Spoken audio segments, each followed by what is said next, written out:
तो आइए मित्रों, पशुपालकों से मेरी यह आग्रह है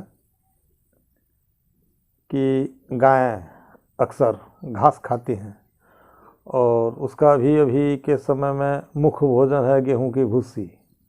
पर किसान उसको ज़्यादा खिलाने के लिए या पौष्टिकता के भी दृष्टिकोण से उसमें हरा घास मिलाते हैं। तो हरा घास का तो कोई निर्णय नहीं है, हर प्रकार का घास खेतों में उगता है। उसमें कोई कोई ऐसा घास होता है जो आकर के उसके पेट को सिम्टम को बिगाड़ देता है। उसको हो क्या जाता है, चाहे गाय हो या बकरी, दस्त, और वो भी पतला दस्त। पतले दस्त में भी उसका क्वालिटी कई है। एक तो पतला दस्त और फूड आर्टिकल्स जो खिलाए हैं उसका कुछ अंश, या सीधा पानी के जैसा दस्त। एक ये भी है, इसका एक और प्रारूप है, वह आंत के सिम्टम पे काम करता है। क्या? तो पशु यहाँ है, दस्त जो हुआ उसमें कुछ स्पीड आया, छुरुक्का मारा। ये मुक्ति नहीं प्रारूप मवेशियों के लिए लीजिए।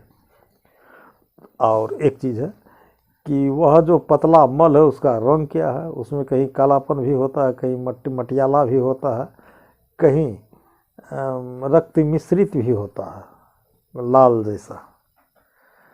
अब ये दस्त का जो बीमारी है प्रायः या गाँवों में, घरों में हम लोगों को देखा जाता है। तो ठीक है, इसके लिए भी मैं आपको एक दो नहीं दवाई, इसमें ज़्यादा कंपोजिशन लगेगा। पहला कंपोजिशन क्या लगेगा, तो पतले दस्त के लिए चाइना, इसके दो नाम हैं। अगर आप मेडिसिन में जाइएगा तो इसको सिनकोना भी बोलते हैं, चाइना ऑफ या सिनकोना ऑफ। एक मेडिसिन हुआ चाइना, दूसरा हो गया पोडोफाइलम, तीसरा हो गया क्रोटन टिगड़ी, और चौथा यदि उसमें से कुछ रक्त रंजित दस्त हो तो मर्कसॉल, या पेचिस जैसा डिसेंट्री जिसको कहते हैं, जिसको देहाती भाषा में पोटा बोलते हैं। पोटा का अगर उसमें कुछ ना कुछ संभावना है तो मर्कसॉल बदल करके उसमें मर्ककौर, क्या हुआ, चाइना, पोडोफाइलम, क्रोटन टिगड़ी, मर्कसॉल व मर्ककौर। ये 5 दवाइयों के सम्मिश्रण को, इनके कंपोजिशन को 1 से 2 से 3 दिन ज़्यादा से ज़्यादा खिलाने के बाद उसका आंत का सिम्टम ठीक हो जाता है, दस्त रुक जाता है, उसका गोबर जो है अपने सही मायने जगह पे आ जाता है।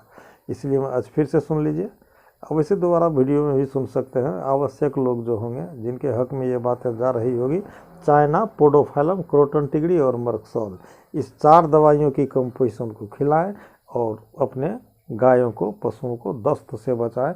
चाहे वो बकरी हो 20 बूंद का डोज होगा, गाय हो 30 बूंद का डोज होगा, बड़े जानवर भैंस हो तो 40 बूंद का डोज होगा। यही है इसमें। अच्छा, खैर इस बात को मैं आगे ले चलूँगा। होम्योपैथ में एक ही दवाई होती है जो आदमी और पशु दोनों में काम आता है। अंतर बहुत कम से कम ही अंतर रह जाता है। बड़ा अंतर एक ये पड़ता है कि डोज में कम बेसी। दवाई एक जैसी ही प्रायः होती है, कुछ ना कुछ डिफरेंस भी होता है। तो ठीक है, आप लोगों के सेवा में, गौ पालक के हक में आज मैंने जो दिया।